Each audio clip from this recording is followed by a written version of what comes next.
وعليكم ورحمة الله وبركاته.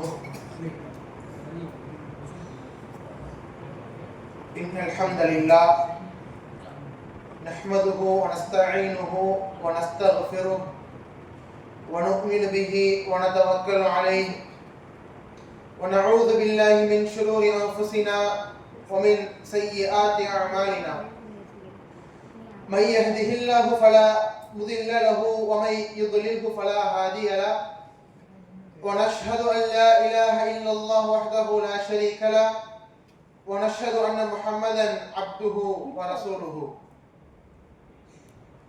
கண்ணியத்திற்கும் பெருமதிப்பிற்கும் குறித்தான எல்லாம் வல்ல அல்லாஹ்வின் நல்லடியார்களே, அன்பிற்கினிய சகோதரர்களே, அல்லாஹ் சுப்ஹானஹு வ தஆலாவின் மாபெரும் ரஹ்மத், நாமெல்லாம் ரமலானுடைய மாதத்தின் இறுதி 10 நாட்களில் லைலத்துல் கத்ரை அடைய வேண்டும் என்ற ஆவலுடன் பள்ளிவாசலிலே அமர்ந்திருக்கக்கூடிய பாக்கியத்தை அல்லாஹ் ரப்பல் ஆலமீன் நாம் அனைவருக்கும் தந்துள்ளான். பொதுவாக பெருமானார் ஸல்லல்லாஹு அலைஹி வஸல்லம் அவர்கள் இந்த ரமலான் மாதத்தினுடைய இறுதி 10 நாட்களுக்குள் நுழைந்து விட்டால் சஹாபாக்கள் எல்லாம் சொல்லுகிறார்கள், ரசூலுல்லாஹி ஸல்லல்லாஹு அலைஹி வஸல்லம் அவர்கள் எவ்வாறு இருப்பார் என்பதாக.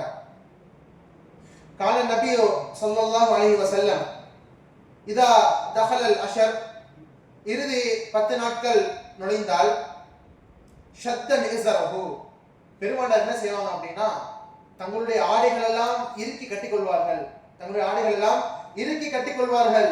வாஹியா லைலஹு, அவர்களுடைய இரவை எல்லாம் உயிர்ப்பிப்பார்கள் என்பதாக நபித்தோழர்கள் நமக்கு செய்தி அறிவிக்கிறார்கள். அப்போ கைலிய இறுக்கி கட்டுறது அப்படின்றதுக்கு விளக்கம் சொல்லும் பொழுது, இந்த உலகத்தினுடைய எல்லா இன்பங்களும் என்ன செஞ்சிருவாங்க, கைலியோட சேர்த்து கட்டி வச்சிருவாங்கன்ற மாதிரியும், மற்ற இடங்கள்ல குடும்ப வாழ்க்கையை விட்டு என்ன செய்வாங்க, தூரமா இருப்பார்கள் என்பதாகவும் விளக்கம் கொடுக்கிறார்கள். வாஹியா லைலஹு, இரவு ஃபுல்லா அமல்களை கொண்டு உயிர்ப்பிப்பார்கள். அதை அவர்கள் மட்டும் தனியாக செய்ய மாட்டார்கள். அவர்கள் வீட்டில் உள்ள என்ன செய்வாங்க, எந்திரிச்சு வந்து அமல் செய்வதற்கு ஏவுவார்கள் என்பதாக சஹாபாக்கள் நமக்கு செய்தி வரைப்பதை நம்மளால் ஹதீஸ்களிலே பார்க்க முடிகிறது. கண்ணியத்திற்குரிய சகோதரர்களே, அப்படிப்பட்ட ஒரு இடத்தில் நாம் எல்லாம் இங்கே அமர்ந்திருக்கிறோம். இந்த இரவை இறைவனுடைய வார்த்தைகளை கேட்பதற்காகவும் பெருமானார் ஸல்லல்லாஹு அலைஹி வஸல்லம் அவருடைய அறிவுரை கேட்பதற்காகவும் நாம் எல்லாமே அமர்ந்திருக்கிறோம். பொதுவாக ஒரு மனிதனுடைய வாழ்க்கையிலே இறையச்சத்தையும் அவனுக்கு வணக்கத்தின் மீது அதிகமாக ஆர்வம் ஏற்படக்கூடிய ஒரு சில விஷயங்கள் இருக்கும். அவற்றிலே முக்கியமான ஒரு விஷயம்தான் மனிதனுக்கு மரணத்தை பற்றி அதிகமாக பேசப்படுவதும், அவனுக்கு கியாமத் நாளை பற்றி அதிகமாக பேசப்படுவதும், ஒரு மனிதனுக்கு சொர்க்கத்தை பற்றியும் நரகத்தை பற்றியும் அதிகமாக பேசப்படுவதும் ஒரு மனிதனுக்கு அவனுடைய வணக்க வழிபாடுகளிலே ஆர்வத்தை தரக்கூடியதாகவும் அவனுடைய ஈமானை அதிகரிக்கக்கூடியதாகவும் இருக்கின்றன. அந்த அடிப்படையிலே அல்லாஹ்வுடைய ஒரு கிருபையின் காரணமாக நாம் தொடர்ச்சியாக இந்த உலகம் அழிய போகும் அந்த ஒரு நாள் கியாமத் நாளை பற்றியும், அதற்கு முன்னால் நிகழும் ஒரு சில முக்கியமான நிகழ்வுகளை பற்றியும் நாம் தொடர்ச்சியாக வரக்கூடிய நாட்களில் பார்க்க இருக்கிறோம். இதை நீங்கள் ஒரு பயானாக எடுத்துக்கொண்டாலும் சரி, ஒரு மார்க்க கல்விக்கான வகுப்பாக எடுத்துக்கொண்டாலும் சரி, எந்த நோக்கமாக இருந்தாலும் நம்முடைய இலக்கு என்பது அதன் மூலமாக நாம் மார்க்க கல்வியை கற்றுக்கொள்ள வேண்டும் என்பதும், நம்முடைய வணக்க வழிபாடுகளையும் இதயச்சத்தையும் அதிகரித்து கொள்ள வேண்டும் என்பதே நமக்கான ஒரே நோக்கமாக இருக்க வேண்டும். கண்ணியத்திற்குரிய சகோதரர்களே, அல்லாஹ் ரப்பல் ஆலமீன் இந்த உலகத்தில், இந்த பிரபஞ்சத்தில் படைத்த எல்லா விஷயமுமே ஒரு நாள் அழிந்துதான் போகும். எப்படிப்பட்ட விஷயமா இருந்தாலும் பரவாயில்ல, அது அல்லாஹ் படைத்த பிரம்மாண்டமான மலக்குமார்கள் இருந்தாலும் சரி, விசாலமான இந்த பூமியாக இருந்தாலும் சரி, தூண்கள் இல்லாத வானமாக இருந்தாலும் சரி, இந்த உலகத்திலே அல்லாஹ் அழகிய படைப்பு என்று கூறக்கூடிய மனிதனாக இருந்தாலும் சரி, வலுவான படைப்பாக இருக்கக்கூடிய மலைகளாக இருந்தாலும் சரி, பிரம்மாண்டமாக இருக்கக்கூடிய நட்சத்திரங்களும் சூரியனும் சந்திரனும் எல்லாம் ஒரு நாள் அழிந்து போகக்கூடியதாக தான் அல்லாஹ் ரப்பல் ஆலமீன் படைத்துள்ளான். இந்த ஒட்டுமொத்த பிரபஞ்சத்திலும் உயிரோடு இருப்பவன் என்றென்றும் அல்லாஹ் ரப்பல் ஆலமீன் மட்டும்தான். அவனை தவிர எல்லாம் என்ன செய்யும், உலகத்துல அழிந்து போகக்கூடியதாக இருக்கிறது என்பதை நாம் முதலில் புரிந்து கொள்ள வேண்டும். கண்ணியத்திற்குரிய சகோதரர்களே, அல்லாஹ் ரப்பல் ஆலமீன் இந்த தன்னுடைய திருமறை குர்ஆனிலே இந்த மறுமை நாளை பற்றி ஏராளமான இடங்களில் கூறுகிறான். அதனுடைய அடையாளங்களை கூறுகிறான். ரசூலுல்லாஹி ஸல்லல்லாஹு அலைஹி வஸல்லம் அவர்கள் தங்களுடைய தோழர்கள் மத்தியிலே அதிகமாக கியாமத் நாளை பற்றியும் மரணத்தை பற்றியும் எச்சரிக்கக்கூடியவர்களாக இருந்திருக்கிறார்கள் என்பதை நாம் பார்க்கிறோம்.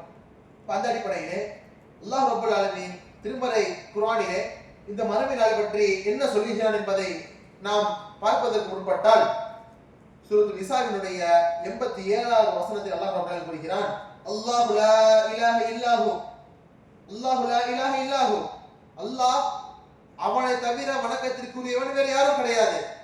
அவன் எப்படிப்பட்டவன் என்றால் லயஜ்மஅன்னக்கும் இலா யௌமில் கியாமத்தி லா ரைப ஃபீஹ், அவன்தான் உங்கள் அனைவரையும் மறுமை நாளின் பக்கம் ஒன்று சேர்ப்பான். எப்படிப்பட்ட மறுமை நாள் என்றால் லா ரைப ஃபீஹ், அதுல எந்த விதமான சந்தேகமும் இல்லாமல் தெளிவாக நிகழக்கூடிய மறுமை நாளின் பக்கம் உங்களை ஒன்று சேர்க்கக்கூடிய ரப்பல் ஆலமீன் என்று சொல்லிட்டு அல்லாஹ் சொல்கிறான், வமன் அஸ்தகு மினல்லாஹி ஹதீஸா, அல்லாஹ்வை விட இந்த உலகத்திலே அல்லாஹ்வை விட உண்மை பேசுபவர் யாராக இருக்க முடியும் என்பதாக அல்லாஹ் ரப்பல் ஆலமீன் கேள்வி கேட்கிறான். இந்த இடத்துல ஒரு கேள்வி என்ன செய்யறான், சிந்திக்க வைக்க முடிக்கிறான். பொதுவாக ஒரு மனிதன் நான் வந்து உண்மைதான் எப்பவுமே பேசுவேன் எப்ப சொல்லுவான். ஏதாவது மனிதனுக்கு நம்ப முடியாத ஒரு செய்தியை சொல்லும் போது என்ன செய்வான், நான் வந்து போய் பேச மாட்டேன், உண்மை மட்டும் தான் பேசுவேன்ட்டுவான். சொல்லிட்டு இப்போ உதாரணமா நம்ம பார்ப்போம், வெளியே மழை பெய்யுதுன்னு நல்லா வெயில் காலத்துல வந்து அப்போ கேட்பாங்க, நல்லா வெளியே வெயில் அடிச்சிச்சு எப்படா மழை பெய்யுது, அப்போ சொல்லுவான் மனுஷன் நான் நிகா போய் சொல்லியிருக்கேனா அப்படின்வான். அவன் எப்போ சொல்லுவான், நம்ப முடியாத ஒரு விஷயத்தை எப்போ மனுஷன் சொல்றானோ அப்பதான் என்ன சொல்லுவான், நான் வந்து பொய் சொல்லுவேனா உண்மை மட்டும் தான் சொல்வேன்னு சொல்லுவான். அதே போல எல்லாம் ரப்பல் ஆலமீன் மறுமையை பற்றி சொல்லுகிறான், மனிதர்கள் எல்லாம் இப்படி ஒரு நாள் நடக்குமா அப்படின்ற ஒரு திகைப்பில் இருக்கும்போது அல்லாஹ் சொல்லுகிறான், வமன் அஸ்தகு மினல்லாஹி ஹதீஸா, அல்லாஹ் விட யார் உண்மை பேசுவா, அவன் தான் உண்மை பேசுவதில் ஆக உயர்ந்தவன் என்பதாக அல்லாஹ் ரப்பல் ஆலமீன் கூறுகிறான். திருமறை குர்ஆனுடைய மற்றொரு இடத்தில் அல்லாஹ் ரப்பல் ஆலமீன் சொல்லுவான், யஸ்அலூனக அனிஸ் ஸாஅத்தி அய்யான முர்சாஹா, கியாமத் நாள் எப்ப வரும் கேக்குறாங்க அவங்க கிட்ட, அவங்களுக்கு நீங்க பதில் சொல்லுங்க, குல் இன்னமா இல்முஹா இன்த ரப்பி, அது எப்ப வரும் அப்படின்ற அந்த அறிவு என்பது இந்த உலகத்தை படைத்த அகில வல்லவனாகிய அல்லாஹ் ரப்பல் ஆலமீன் மட்டும்தான் உள்ள அறிவாகும், வேற யாருக்கும் அந்த அறிவு கிடையாது. கியாமத் நாள் எப்போ வரும்ன்ற அறிவு இருக்கா, உங்களுக்கு யாருக்காவது இருக்கா, உங்களுக்கு தெரியுமா, யாருக்குமே தெரியாது. அதுக்கான அறிவு என்பது அல்லாஹ் ரப்பல் ஆலமீன் அவன்கிட்ட மட்டும் தான் இருக்கு. அப்போ ஒரு மனிதன் இன்னைக்குதான் கியாமத் நாள் வரும், அன்னைக்கு வரும், இன்னைக்கு வரும்னு வீணான தர்க்கங்கள் செய்யக்கூடாது, மனிதன் வந்து ஈடுபடக்கூடாது. அதற்கான அறிவு என்பது அல்லாஹ் ரப்பல் ஆலமீனிடம் மாத்திரம் தான் இருக்குது என்பதை நாம் தெரிந்து கொள்ள வேண்டும். இவையெல்லாம் மறுமை நாள் நிகழும் என்பதற்கு அல்லாஹ் ரப்பல் ஆலமீன் கூறக்கூடிய உதாரணங்களாக இருக்கிறது. இது மட்டுமல்லாமல் நம்முடைய உம்மத்தின் வழிகாட்டியான முஹம்மது ரசூலுல்லாஹி ஸல்லல்லாஹு அலைஹி வஸல்லம் அவர்கள் தங்களுடைய நபிமொழிகளிலும் கூட இந்த உலக அழிவை பற்றி கூறியிருக்கிறார்கள். ஒரு முறை பெருமானார் ஸல்லல்லாஹு அலைஹி வஸல்லம் செய்றாங்க, மிம்பர்ல ஏறி சஹாபாக்கள் மத்தியில உரை செய்யறதுக்காக ஏறாங்க.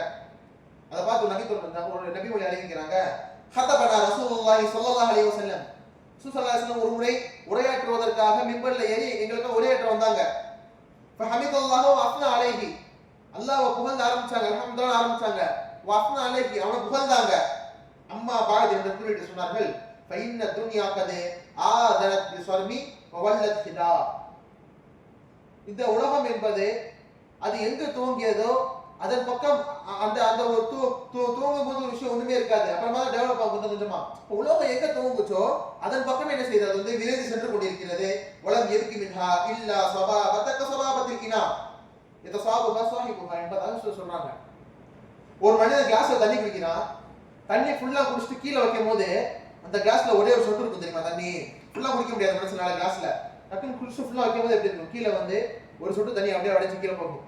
அப்போ அந்த எந்த அளவுக்கு தண்ணி வந்து ஒரு மனுஷன் குடிச்சு வைக்கும் போது கிளாஸ்ல மிச்சம் இருக்குமோ அந்த அளவு தான் இந்த உலகத்திலே காலம் மிஞ்சிருக்கிறது. உலகம் என்பது அழிவை நோக்கி விரைவாக சென்று கொண்டிருக்கிறது என்பதாக பெருமானார் ஸல்லல்லாஹு அலைஹி வஸல்லம் உரையாற்றியதாக சஹாபாக்கள் நமக்கு நபிமொழிகளை அறிவிக்கிறார்கள். அப்போ உலகத்தோட அழிவு என்பது மிகவும் நெருக்கமாக இருக்கிறது என்பதை நாம் என்ன செய்யணும், தெரிந்து கொள்ள வேண்டும். கண்ணியத்திற்குரிய சகோதரர்களே, இந்த கியாமத் நாளை பற்றி, இதனுடைய அறிகுறியை பற்றி, இதனுடைய இந்த அடையாளங்களை பற்றி நாம ஏன் தெரிஞ்சுக்கணும் அப்படின்ற ஒரு கேள்வி எல்லாத்துக்கும் பொதுவா இருக்கும். ஏன் அப்படின்னா, எந்த ஒரு விஷயத்தையுமே நம்ம கத்துக்கிறதுக்கு முன்னாடி, இல்ல எந்த ஒரு விஷயத்தையுமே நம்ம செய்யறதுக்கு முன்னாடி, அதை நம்ம எதுக்காக செய்யறோம் அப்படின்ற அந்த ஒரு நாலேஜ் இல்லாம, அந்த ஒரு அறிவு இல்லாமல் மனிதன் எந்த ஒரு செயலையும் செய்யக்கூடாது.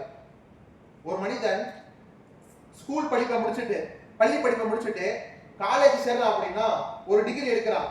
அந்த டிகிரி அவன் எதுக்காக படிக்கணும் அவன் அவன் வந்து முடிவு பண்ணாதான் டிகிரி படிக்கணும். அவன் ஒரு மனிதனுக்கு டாக்டர் ஆக வேண்டும் ஆசை இருக்கு, ஆனா அவன் பிசினஸ் ஸ்டடிஸோ இல்லாட்டி ஆர்ட்ஸ் எடுத்து படிச்சா டாக்டர் ஆக முடியுமா? அவன் ஆக முடியாது. ஒரு மனிதன் இன்ஜினியர் ஆசைப்படுறான், அவன் போய் பிபிஓ பிகாம் எடுத்து படிச்சா இன்ஜினியர் ஆக முடியுமா? அவன் முடியாது. அப்போ ஒரு மனிதன் ஒரு செயலை எதற்காக செய்கிறான் என்பதை என்ன செய்யணும், நம்ம முதல்ல வந்து அறிந்து கொள்ள வேண்டும். அந்த அடிப்படையில் கியாமத் நாள் அதை பற்றி நாம் அறிந்து கொள்வதற்கான அவசியம் என்ன, எதற்காக நாம் அதை தெரிந்து கொள்ள வேண்டும் அப்படின்ற கேள்விக்கு என்ன செய்யணும், நம்ம வந்து முதல்ல வந்து விலகிக் கொள்ள வேண்டும். முதலாக எதற்காக நாம் அதை தெரிந்து கொள்ள வேண்டும் என்றால், ஒரு மனிதன் உண்மையான முஃமினாக இருக்க வேண்டும் என்றால், தன்னுடைய ரப்பை சந்திக்கும் போது அவன் ஈமான் கொண்ட முஃமினாக தன்னுடைய ரப்பை சந்திக்க வேண்டும் என்றால் அவன் உறுதியா 6 விஷயங்கள் நம்பிக்கை கொண்டிருக்கணும். அந்த 6 விஷயங்களை ஒரு மனிதன் நம்பிக்கை கொள்ளாதவரை அதுல ஏதாவது ஒரு விஷயத்துல அவன் சந்தேகம் இருந்தா கூட அவனால் உண்மையான முஃமினாக ஆக முடியாது. இப்ப 6 விஷயம் என்ன அப்படின்றத பெருமானார் ஸல்லல்லாஹு அலைஹி வஸல்லம் அவர்கள் மக்களுக்கு கற்றுக் கொடுப்பதற்காக அல்லாஹ் ஒரு வாய்ப்பை ஏற்படுத்தி தருகிறான். ஜிப்ரீல் அலைஹிஸ்ஸலாம் அவர்கள் மூலமாக அவங்களே நேரம் ஒரு மனிதன் உருவத்துல வந்து பெருமானார் சபையில உட்கார்றாங்க. உட்கார்ந்த உடனே அவரே என்ன செய்யறாரு, ஜிப்ரீல் அலைஹிஸ்ஸலாம் வந்து பெருமானார்ட்ட கேள்வி கேட்கறாங்க. இஸ்லாம்னா என்ன, ஈமான்னா என்ன, மறுமை நாள்னா என்ன, அந்த மாதிரி அவங்களே கேள்வி கேட்க ரசூலுல்லாஹ் அவங்களுக்கு பதில் சொல்லும்போது பக்கத்துல சஹாபாக்கள் தெரிஞ்சுக்கிறாங்க அதை பத்தி. அப்ப ஜிப்ரீல் அலைஹிஸ்ஸலாம் வந்து இஸ்லாம்ல என்ன கேட்கறாங்க, நம்ம எல்லாத்துக்கும் தெரிஞ்ச மாதிரி கலிமா, ஓரிரு கொள்கை, தொழுகை, நோன்பு, ஜகாத், ஹஜ், இந்த 5 விஷயத்தை இஸ்லாம்ன்ற பேர்ல ரசூலுல்லாஹ் சொல்லி முடிக்கிறாங்க. பிறகு ஈமான் என்னன்னு கேட்கிறப்போ 6 விஷயத்தை ரசூலுல்லாஹ் சொல்லி தராங்க. முதலில் ஒரு மனிதன் அல்லாஹ் சுப்ஹானஹு வ தஆலாவை உறுதியாக நம்பிக்கை கொள்ள வேண்டும். இதுதான் ஈமானுடைய ஃபர்ஸ்ட் பகுதி. அல்லாஹ்வை உறுதியாக நம்ப வேண்டும். இரண்டாவதாக அல்லாஹ்வுடைய படையாக இருக்கக்கூடிய மலக்குமார்களை ஒரு மனிதன் உறுதியாக நம்ப வேண்டும். இரண்டாவது மலக்குமார்களை ஒரு மனிதன் உறுதியாக நம்பணும். மூன்றாவதாக அந்த மலக்குமார்களால் இறக்கப்பட்ட வேதங்களை ஒரு மனிதன் உறுதியாக நம்ப வேண்டும். மூன்றாவது. நான்காவது, அந்த வேதம் யாரிடத்தில் இறக்கப்பட்டதோ அப்படிப்பட்ட நபிமார்களையும் ரசூல்மார்களையும் நம்பிக்கை கொள்ள வேண்டும். ஐந்தாவதாக ஒரு மனிதன் உலக முடிவு நாளை நம்பிக்கை கொள்ள வேண்டும். இறுதியாக கலா கதிர் என்று அழைக்கப்படக்கூடிய விதியை ஒரு மனிதன் நம்ப வேண்டும். இந்த 6 விஷயத்தை ஒரு மனுஷன் நம்பினாதான், சந்தேகம் இல்லாமல் உறுதியாக நம்பினால் மட்டும்தான் ஒரு மனிதன் உண்மையான முஃமினாக இருக்க முடியும். அப்ப அந்த அடிப்படையில் மறுமை நாளை பற்றி நாம் படிக்கும் பொழுது நம்முடைய ஈமான் என்பது அதிகரிக்கக்கூடியதாக இந்த இடத்தில் இருக்கிறது. இரண்டாவதாக, இந்த மறுமை நாளை பற்றி அதிகமாக நாம் தெரியும் பொழுது, அதில் ஏற்படக்கூடிய அந்த பயங்கரங்களை நாம் படிக்கும் பொழுது, மறுமை நாளில் நாம் நஷ்டவாளிகளாக ஆகிவிடக் கூடாது என்பதற்காக ஒரு மனிதனை அதிகமாக வணக்க வழிபாடுகளில் ஈடுபட செய்யக்கூடிய ஒரு விஷயம் தான் இது இருக்கிறது. என்ன செய்யணும், அதிகமாக படிக்கிறது மூலமா, மறுமை நாளை பற்றி தெரிஞ்சுக்கிறது மூலமா நம்முடைய வணக்க வழிபாடுகள் அதிகரிக்கின்றன. மூன்றாவது, தேவையில்லாத யூகங்கள் என்ன செஞ்சிடலாம், நம்ம வந்து கலைந்திடலாம். ஏனென்றால் அல்லாஹ் ரப்பல் ஆலமீன் தெளிவாக திருமறை குர்ஆனிலே சூரத்துல் ஜின்னிலே கூறுகிறான், ஆலிமுல் கைபி ஃபலா யுத்ஹிரு அலா கைபிஹி அஹதா. ஆலிமுல் கைப், மறைவான விஷயங்களை அறிந்தவனாக அல்லாஹ் ஒருவன் மட்டும்தான் இருக்கிறான். ஃபலா யுத்ஹிரு அலா கைபிஹி அஹதா, அவைகளை தவிர மறைவான விஷயங்களை வேறு யாராலும் அறிந்து கொள்ள முடியாது என்பதாக அல்லாஹ் ரப்பல் ஆலமீன் சொல்கிறான். இப்ப மறைவான விஷயங்கள் என்னென்ன என்று பார்த்தோம் என்றால், மழை எப்பொழுது பெய்யும், அதே போல கருவில் இருக்கக்கூடிய உருவாகக்கூடிய கரு என்பது ஆணாக இருக்குமா பெண்ணாக இருக்குமா, அதே போல ஒரு மனிதன் எங்கு வாழ்வான், எங்கு மரணிப்பான், அவன் எங்கு சம்பாதிப்பான், இறுதியாக மறுமையில் எழுப்பப்படும், எப்போது ஏற்படும், இந்த 5 விஷயங்களும் அல்லாஹ் மட்டுமே இந்த உலகத்திலே அறிந்தவனாக மறைவான விஷயங்களை அறிந்தவனாக இருக்கிறான். இதை தவிர யாருக்கும் மறைவான விஷயங்களுக்கான ஞானம் என்பது கிடையாது. அப்போ தேவையில்லாம யூகங்கள் நமக்கு ஏற்பட வேண்டிய அவசியமே ஏற்படல. ஏன்னா இதை பற்றி அறிவு என்பது எந்த மனிதருக்கும் கிடையாது.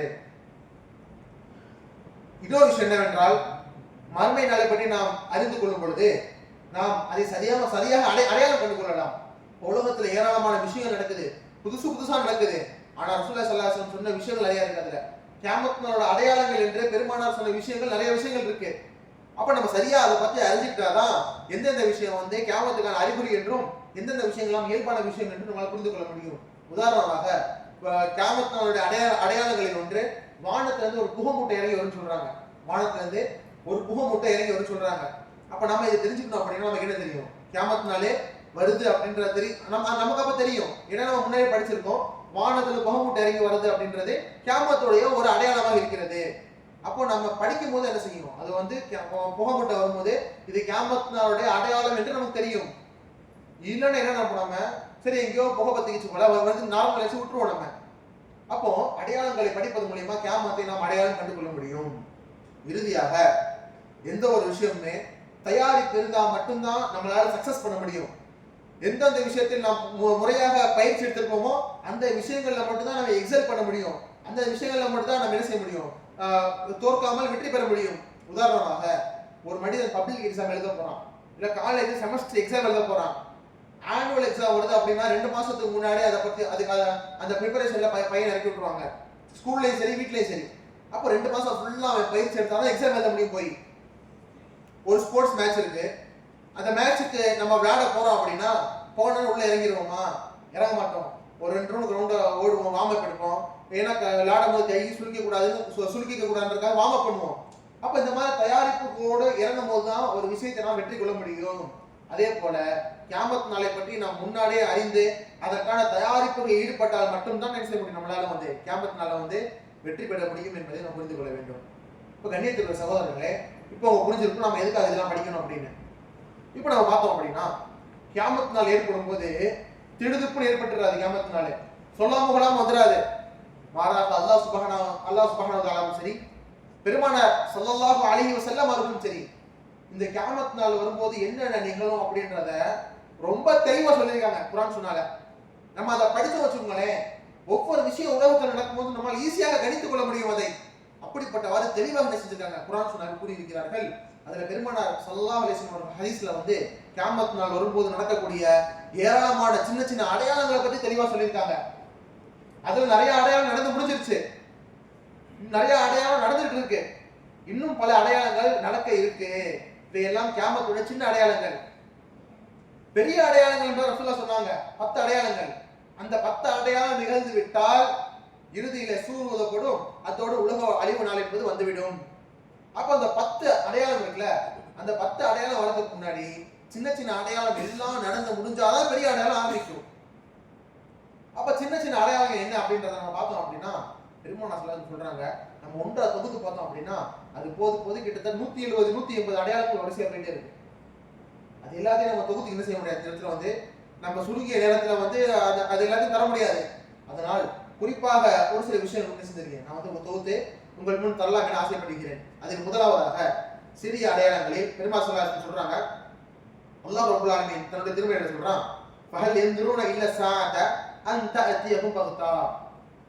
திடுக்கிடும் திகிலூட்டும் இந்த மறுமை நாளை அன்றி வேற எதற்காக காஃபிர்களாகிய அந்த பாவிகள் வேற எதாவது எதிர்பார்க்கறாங்களா அவங்க அப்படின்ற மாதிரி அல்லாஹ் கொஸ்டின் கேட்டுட்டு அடுத்து சொல்றான், ஃபக்கத் ஜாஅ அஷ்ராத்துஹா. அப்படி கியாமத்தை தான் அவங்க எதிர்பார்த்தாங்க அப்படின்னா ஃபக்கத் ஜாஅ அஷ்ராத்துஹா, அந்த கியாமத்துடைய அடையாளம் என்பது வந்து விட்டது என்பதாக அல்லாஹ் ரப்பல் ஆலமீன் சொல்றான். இப்ப பெருமானார் ஸல்லல்லாஹு அலைஹி வஸல்லம் சொல்றாங்க, முதல் விஷயம் என்ன அப்படின்னா, பெருமானார் ஸல்லல்லாஹு அலைஹி வஸல்லம் நபி அனுப்பப்பட்டாங்களே, அவங்களுடைய பிறப்பு தான் இந்த உலகத்திலே கியாமத்திற்கான சிறிய அடையாளங்களில் முதன்மையாக இருக்கிறது. பெருமானார் ஸல்லல்லாஹு அலைஹி வஸல்லம் சொன்னாங்க, புஇத்து அன வஸ்ஸாஅத்து கஹாதைன் அப்படின்ற மாதிரி கை எப்படி வச்சு சொன்னாங்க. புஇத்து அன, நான் உலகத்திற்கு அனுப்பப்பட்டுள்ளேன், வஸ்ஸாஅத்து கஹாதைன், மறுமை நாளும் என்னுடைய அந்த நபியாக அனுப்பப்பட்ட அந்த நிகழ்வு இருக்கே, ரெண்டுக்கும் மத்தியில வந்து 2 விரலுக்கு மத்தியில எவ்வளவு இடம் இருக்குமோ அந்த அளவு இடைவெளி இருக்கிறதாக 2 கைகளை காட்டினார்கள் பெருமானார் ஸல்லல்லாஹு அலைஹி வஸல்லம் அவர்கள். அப்ப பெருமானார் நபியாக அனுப்பப்படுவதும் கியாமத் நாள் நிகழ்வதும் மிகவும் சமீபத்தில் இருக்கிறது என்பதை உணர்த்தும் விதமாக இந்த நபி ஒளி அமைந்துள்ளது. இரண்டாவதாக பெருமானாருடைய மரணம். பெருமானாரே சொன்னாங்க ஒரு வாட்டி, கியாமத் நாள் என்பது நான் மௌத்தா போனாதான் கியாமத் நாள் ஏற்படும் என்பதாக ஒரு நபி மொழியில சொல்லியிருக்காங்க. இப்ப ரசூல் ஸல்லல்லாஹு அலைஹி வஸல்லம் மௌத் என்பது கியாமத் நாளுடைய ஒரு அடையாளமாக இருக்கிறது.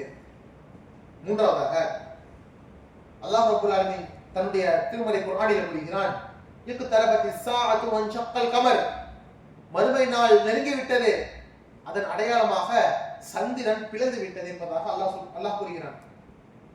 சந்திரன் பிளந்துச்சா, எப்படி பிளந்துச்சு, எப்போ பிளந்துச்சு அப்படின்ற நிகழ்வை நமக்கு சொல்லக்கூடிய விதமாக ஒரு ஹதீஸ் ஒன்று பதியப்பட்டுள்ளது. இன்ன அஹ்ல மக்காவாசிகள் சஅலு ரசூலுல்லாஹி ஸல்லல்லாஹு அலைஹி வஸல்லம், ரசூலுல்லாஹ்ட்ட வந்து ஒரு கோரிக்கை வைக்கிறாங்க, ரசூலுல்லாஹ்ட்ட கேக்குறாங்க. என்ன கேட்டாங்க அப்படின்னா, ஐயுரியஹும் ஆயா, நீங்க உண்மையா நபி சொல்றீங்களே, நீங்க நபின்றதுக்கு என்னதான் ஆதாரம், என்ன எல்லா நபி அற்புதம் பண்ணிருப்பாங்க, நீங்க ஒரு அற்புதம் பண்ணலையே, நீங்க ஏதாவது அற்புதத்தை காட்டுங்க அப்படின்னு காஃபிர்கள் மக்கத்து காஃபிர்கள் கேட்கும் பொழுது பெருமானார் ஸல்லல்லாஹு அலைஹி வஸல்லம் என்ன செஞ்சாங்க அப்படின்னா, ஃபராஹுல் கமர, சந்திரனை காட்டினார்கள். ஃபஷக்கத், அந்த சந்திரன் பிளந்தது. ஹத்தா ரஅவ் ஹிரா பைனஹுமா, சந்திரன் பிளந்து 2 துண்டுகளாக போனது. அந்த 2 துண்டுகளுக்கும் மத்தியிலே ஹிரா குகையை பார்த்தார்கள் அந்த மக்கள் என்பதாக ஹதீஸில் பதிவு செய்யப்பட்டுள்ளது. அப்போ சந்திரன் பிளந்த நிகழ்வு என்பது கியாமத்தை அறிவிக்கக்கூடிய விஷயமாக இருக்கிறது. மக்கத்து காஃபிர்கள் எல்லாம் பார்த்தாங்க, பார்த்துட்டு அத்தாட்சியை கேட்டாங்க. அத்தாட்சி ரசூலா காமிச்சிட்டாங்க. இதுக்கப்புறம் மறுக்க முடியாது அவங்களால. இப்போ சொன்னாங்க, இல்ல இல்ல இது சூனியம், முகமது சூனியம் பண்ணிட்டாரு, அதனால சந்திரன் 2ஆ பிளந்துச்சுன்னு சொல்லிட்டாங்க. நமக்கு மட்டும் தெரிஞ்சிருக்கு, வேற யாருக்கும் தெரியாதுன்றாங்க. அப்ப அவங்க சொன்னாங்க, வெளியே இருந்து மக்காவுக்கு பயணம் செஞ்சு வரக்கூடிய இருக்காருன்னு யார்ட்டையும் நம்ம கேட்போம். அப்ப அவங்க என்ன சொல்றாங்க பாக்குறோம் அப்படின்றப்போ, வெளியே இருந்து அடுத்த நாள் மக்காக்குள்ள வர வியாபார கூட்டத்துல கேட்கறாங்க. அப்போ ஒரு கூட்டம் சொல்றாங்க, சந்திரன் பிளந்ததை நாங்க பார்த்தோம் அப்படின்னு சொன்னாங்க. இதையும் தாண்டி குறிப்பாக நம்முடைய இந்திய நாட்டிற்கும் இந்த சந்திரன் பிறந்த நிகழ்விற்கும் ஒரு முக்கியமான வரலாறு இருக்கிறது. ஒரு முக்கியமான வரலாற்று பின்னணி இருக்கிறது. இந்தியாவில் முதலாக இஸ்லாம் என்பது தோன்றியது எப்போது? யாராவது சொல்லுங்க பார்ப்போம். முதல்ல இந்தியால இஸ்லாம் தோன்றியது எப்போது? யாருக்கா பதில் சொல்லுங்க. அரபு வணிகர்கள் சேரமான் பெருமாள். கேரளாவை ஆண்டு கொண்டிருந்த சேரமான் பெருமாள் என்னும் மன்னன் அவருடைய அந்த கோட்டையில் இருக்கும் பொழுது ஒரு முறை சந்திரன் பிறந்த நிகழ்வு அவர் நேரடியாக கேரளால இருந்து பார்த்திருக்காரு. பார்த்த உடனே அந்த அரச சபை அடுத்த நாள் கூடும்போது எல்லாத்தையும் கேட்கிறாரு, வந்து சந்திரன் பிறந்துச்சு இந்த மாதிரி உங்களுக்கு வேதம் தெரியுமான்னு கேட்கிறாரு. எல்லாரும் தெரியல, யாருமே பார்க்கல. அப்ப அரபு வணிக கூட்டம் அடிக்கடி கேரளாவுக்கு வரும், கோழிக்கோடு பகுதிக்கு அந்த மாதிரி அந்த பகுதிகளுக்கு அரபு வணிக கூட்டம் வரும். அப்ப அவங்கள்ட்ட கேட்கிறாரு, சந்திரன் பிறந்த நிகழ்வு தெரியுமா ஓராட்டே கேட்கிறாரு.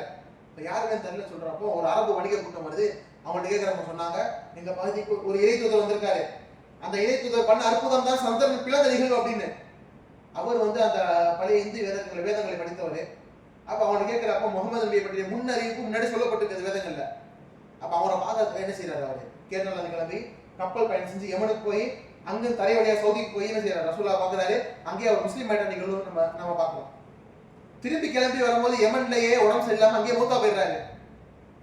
மாலிக் பின் தினார் என்னும் பேரை கொண்ட ஒரு நபித்தோழர் அவங்க ஒரு லெட்டர் எடுத்து கொடுக்குறாரு. நேரடியாக நீங்க போங்க, அங்க இருக்க அரசு குடும்பத்தினர் கடிதத்தை கொடுங்க, சில பொருளாதார உதவி வாங்கிட்டு நம்ம ஊர்ல பள்ளியாசல் கட்டி நீங்க என்ன செய்ய, நீங்க வந்து இஸ்லாமிய மார்க்கத்தை பரப்புகள் என்பதாக சொல்லுகிறார். அதே போல மாலிக் பின் தினார் வராங்க, அந்த கடிதத்தை காட்டி முதல்ல பெருமானார் ஸல்லல்லாஹு அலைஹி வஸல்லம் உயிரோடு இருக்கக்கூடிய அந்த காலத்திலேயே நம்முடைய இந்திய மண்ணில் முதலாக கேரளாவில் ஒரு பள்ளி கட்டப்படுகிறது. இன்று வரைக்கும் சேரமான் பெருமாள் என்ற சேரமான பள்ளிக்கு இன்னும் பேர் வச்சிருக்காங்க. இன்னொருக்கு நீங்க கேரளாக்கு போனா கொடுங்கலூர் அப்படின்ற ஊர்ல அந்த பள்ளி நீங்க இன்னைக்கு போனா பார்க்கலாம். நீங்க கிட்டத்தட்ட 1440 வருடங்களுக்கு முன்னாடி செய்யப்பட்டது கட்டப்பட்ட பள்ளியாக இன்று வரைக்கும் ஒரு அத்தாட்சியாக இருக்கிறது. சந்திரன் பிளப்பு என்பது பெருமானார் ஸல்லல்லாஹு அலைஹி வஸல்லம் செய்து காட்டிய அந்த நிகழ்வு என்பது மறுமை நாளுடைய அடையாளமாக இருக்கிறது. அதே போல சகோதரர்களே, பைத்துல் முகத்தஸ் வெற்றி கொள்ளப்படுவது என்பது ஒரு அடையாளமாக இருக்கிறது. பெருமானார் ஸல்லல்லாஹு அலைஹி வஸல்லம் சொன்ன இந்த அத்தாட்சி, இந்த ஒரு முன்னறிவிப்பு உமர் ரலியல்லாஹு அன்ஹு காலத்துல வந்து பைத்துல் முகத்தஸ் என்ன செஞ்சாங்க, வெற்றி கொண்டு காமிச்சாங்க. அதே போல அதிகமாக கொலை நடப்பது என்பது கியாமத்தோட ஒரு அடையாளமாக இருக்கிறது. ஸல்லல்லாஹு சொல்லியிருக்காங்க, லா தகுமு ஸாஅத்து ஹத்தா யக்ஸுருல் ஹஜ், ஹஜ் என்பது அதிகமாகும் வரை கியாமத் நாள் ஏற்படாது என்பதை ரசூலுல்லாஹி ஸல்லல்லாஹு அலைஹி வஸல்லம் சொன்னாங்க. இப்ப சஹாபாக்கள் கேக்குறாங்க, யா ரசூலுல்லாஹ் ஹஜ்னா என்ன அப்படி கேக்குறாங்க. இப்ப ரசூல் பதில் அளிக்கிறாங்க, அல் கத்ல், அல் கத்ல், அது கொலை என்பதை கூறுகிறார்கள். இப்ப கொலை உலகத்தில் அதிகமாகாத வரை கியாமத் நாள் நிகழாது. இப்ப அன்பிற்குரியவர்களே, நம்ம பார்க்கிறோம் உலகத்துல ஏராளமான கொலைகள் நடக்கிறத பார்க்கிறோம். உதாரணமாக சொல்லணும் அப்படின்னா, முதல் உலக போர் நடந்துச்சு. அந்த முதல் உலக போர்ல 1.5 கோடி மக்கள் இறந்து போனாங்க. 1.5 கோடி மக்கள் போர்ல கொல்லப்பட்டாங்க. 30 வருஷம் கழிச்சு 2ஆம் உலக போர் நடந்துச்சு. 5.5 கோடி மக்கள் இறந்து போனாங்க, கொலை செய்யப்பட்டார்கள். ஸ்பெயின்ல போர் நடந்துச்சு, 1,20,00,000 பேர் இறந்து போனாங்க. வியட்நாம்ல போர் நடந்துச்சு, 30 லட்சம் போர், 30 லட்சம் பேர் இறந்து போனாங்க, கொலை செய்யப்பட்டாங்க. இன்னைக்கு நம்ம தற்காலத்தில் பார்த்துட்டு இருக்கோம், அப்பாவி முஸ்லிம் மக்கள் பலஸ்தீனோட பூமியிலே கஸாவில கொல்லப்படுகிறார்கள். 70,000-ஐ தாண்டி போய் கொண்டிருக்கிறது. இவையெல்லாம் கொலை அல்லவா? இந்த கொலை என்பது அதிகரிக்காத பெருமானார் ஸல்லல்லாஹு அலைஹி வஸல்லம் அவர்கள் கியாமத் வராது என்று கூறினார்கள். இன்று இவையெல்லாம் நிகழ்ந்துவிட்ட ஒரு அடையாளமாக நாம் பார்க்கிறோம். அமானிதங்கள் மோசடி செய்யப்படும் வரை கியாமத் நாள் வராது என்று ரசூலுல்லாஹி ஸல்லல்லாஹு அலைஹி வஸல்லம் சொன்னாங்க. அதே போல நம்ம பார்க்கிறோம், அமானிதம் எங்கேயாவது பேணப்படுதா? ஒரு மனிதனுக்கு கொடுக்கப்பட்ட பொறுப்பு என்பது அமானிதம். பொறுப்புகள் எவ்வளவு இடத்துல மிஸ்யூஸ் பண்ணப்படுது. அப்ப இவையெல்லாம் கியாமத் நாளுடைய ஒரு அடையாளமாக பார்க்கப்படுகின்றன.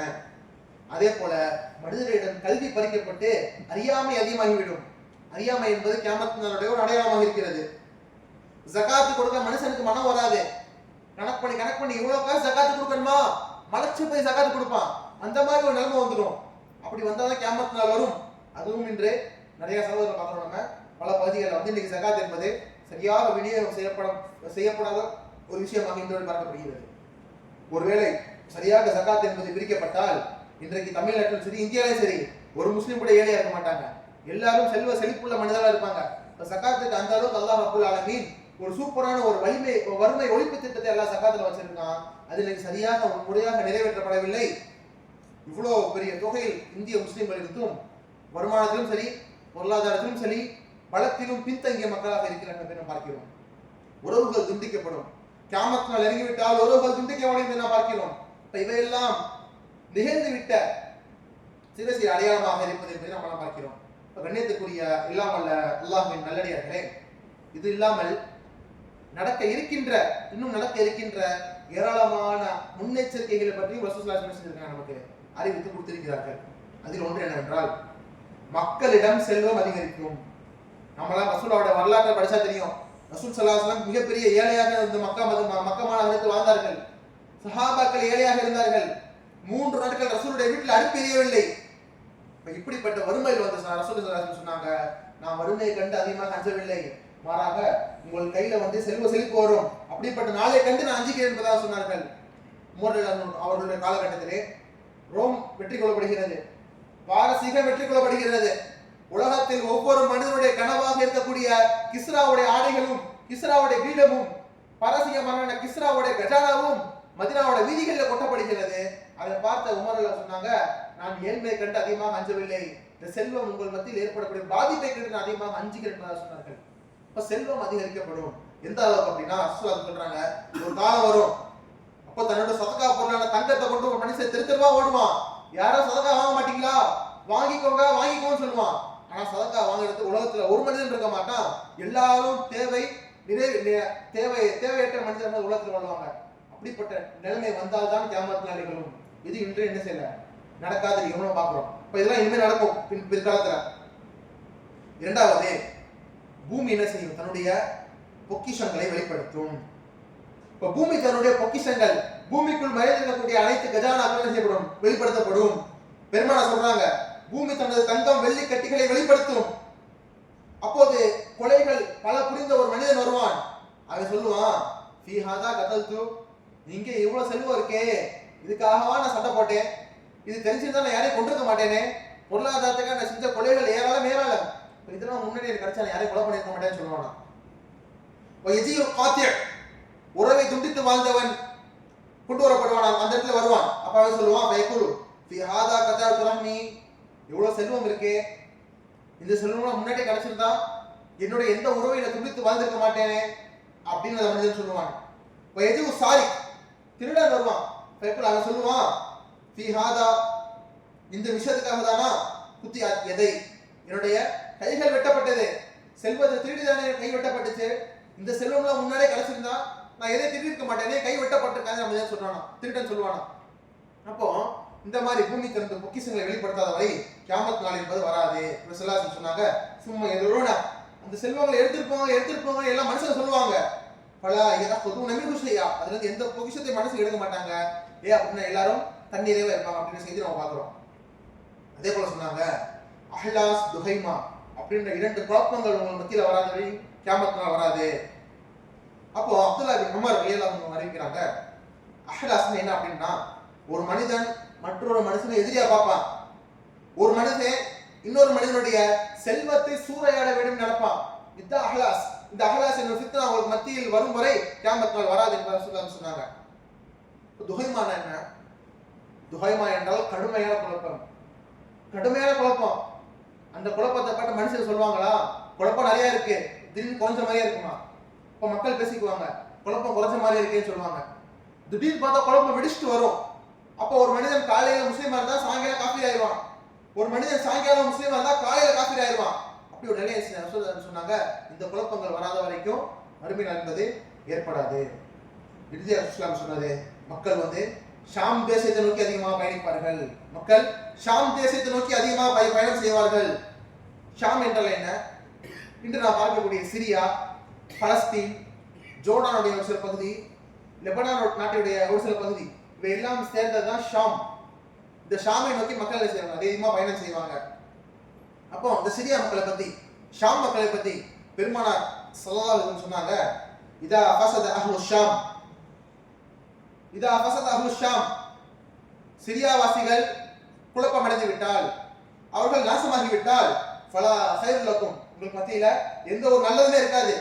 லா தஸாலு தாயிஃபத்து மின் உம்மதி மன்சூரீன், இறுதி நாள் வரைக்கும் தொடர்ச்சியாக என்னுடைய உம்மத்திலே ஒரு கூட்டம் வெற்றி பெற்றுக் கொண்டே இருக்கும். லா யதுர்ருஹும் மன் ஹதலஹும், அவங்களை கைவிட்ட யாராலையுமே அவங்களுக்கு எந்த துன்பத்தையும் செய்ய முடியாது. ஹத்தா தகும ஸாஅ, கியாமத் நாள் வரும் வரைக்கும் இறைவனுடைய பாதையில போராடக்கூடிய ஒரு கூட்டம் என்பது தொடர்ச்சியாக வெற்றிகளை பெற்றுக் கொண்டே இருக்கும். அப்படிப்பட்ட வெற்றிகளை பெறக்கூடிய அந்த மக்களுக்கு யாருமே யாராலும் தீங்கு செய்ய முடியாது. இப்படிப்பட்ட ஒரு கூட்டம் மறுமை நாள் வரைக்கும் என்ன செய்யும்? தொடர்ச்சியாக போராடி கொண்டே இருக்கும். அந்த மக்கள் ஷாமை சேர்ந்த மக்கள் என்ன சொல்லியிருக்காங்க. சஹாபாக்கெல்லாம் கேட்கிறாங்க, யாரும் சொல்லலாம் அதிகமாக குழப்பம் ஏற்படும், நான் எங்க தான் போகணும்? கியாமத் நாள் ஏற்படும், அதிகமாக குழப்பம் ஏற்படுமே, அந்த குழப்பத்தை அப்ப நான் எங்க போகணும்னு கேட்கிறப்போ பெருமானார் ஸல்லல்லாஹு அலைஹி வஸல்லம் சிரியா தேசத்தை கை காட்டினார்கள். ஒரு காலம் வரும், அக்காலத்திலே முஃமின்கள் அனைவரும் ஷாமை சென்றடைந்து விடுவார்கள் என்று சொன்ன செய்தியை நம்ம பார்க்கிறோம். அப்ப அப்படிப்பட்ட காலங்கள்லாம் வரும். இப்படிப்பட்ட காலங்கள்லாம் நிகழ்ந்ததுக்கு அப்புறம் இன்னும் ஏராளமான அந்த முன்னறிவிப்புகள் எல்லாம் இருக்கின்றன. நேரத்தின் அருமை கருதி நாம் சற்று முன்பே முடித்துக் கொள்கிறோம். அதில் ஒரே ஒரு அடையாளம் பாக்கி இருக்கிறது. இன்ஷா அல்லாஹ் நாம் நாளை அதிலும் தொடர்வோம். அதுதான் இமாம் மஹதி அலைஹிஸ்ஸலாம் உடைய வருகை. இன்ஷா அல்லாஹ் நாளைக்கு நாம் நாளையுடைய அந்த வகுப்பிலே நாம் அதிலிருந்து தொடர்ந்து பேசுவோம். எந்தெந்த விஷயங்களை கேட்டோமோ அப்படிப்பட்ட விஷயங்களை செய்யுங்க, மனதில் பதிய வைத்துக் கொள்ளுங்கள். கையில ஒரு நோட்ஸ் என்ன செய்யுங்க, அதை குறிப்பெடுத்துக் கொள்ளுங்கள். வாழ்க்கைக்கு என்றென்றுமே பயனுள்ள விஷயமாக அது இருக்கும். அப்படிப்பட்ட கியாமத் நாளின் போது ஏற்படக்கூடிய அந்த ஃபித்னாக்களில் இருந்தும் அந்த தீங்குகளில் இருந்தும் அல்லாஹ் ரப்பல் ஆலமீன் மறைவனையும் பாதுகாத்து அருள் புரிய வேண்டும் என்று ரமதான் மாதத்தின் இறுதி 10 நாட்களில் அதிகமாக பிரார்த்தனை செய்ய வேண்டும். நாம் அப்ப நமக்கு ஏற்படக்கூடிய ஃபித்னாக்களை போக்குவதில் அல்லாஹ் ரப்பல் ஆலமீன் போதுமானவனாக இருக்கிறான் என்ற அந்த வார்த்தையுடன் நான் நிறைவு செய்து கொள்கிறேன். வாஹிர் தஅவானா அல்ஹம்துலில்லாஹி ரப்பில் ஆலமீன். அஸ்ஸலாமு அலைக்கும் வரஹ்மத்துல்லாஹி வபரகாத்துஹு.